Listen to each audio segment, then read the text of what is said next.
নিয়ে যাবো মানে তোমার না না কেমন আছো বলো। কি করেছি তোমার কিছু করিনি তো আমি আমার সাথে দেখতে বলো বল একটু আমার এই কষ্ট সত্যি আমি তোর জন্য কাঁদি বাবু আমার সব সময় তোর জন্য চোখে জল পড়ে আমি একটু ভাবিনি আমাকে এরকম দিন দেখতে হবে। চিনতে পারছো না দিদুনকে চিনতে পারছো না দিদুন দেখো দিদুন কাঁদছে চিনতে পারছো না। নমস্কার, আমি অদিতি সিংহ রায়। আমি আজকে এই দিদিদেরকে নিয়ে মানবাধিকার কমিশনের দিদিদের ম্যাডামদেরকে নিয়ে আমার ছেলের কাছে গেছিলাম। আমার ছেলে আছে ঝাড়খণ্ডের মহেশপুরে। তো ওখানে আমার ছেলেকে আমার ননদের বাড়ি, তো ওনারা আমার ছেলেটাকে আটকেই রেখেছে।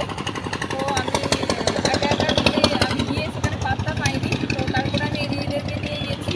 এই দিদিদেরকে নিয়ে যাওয়ার পর আজকে আমার ছেলেকে দেখতে পেয়েছি, আমার ছেলের সাথে কথা বলেছি। ধন্যবাদ দিদিদেরকে, ধন্যবাদ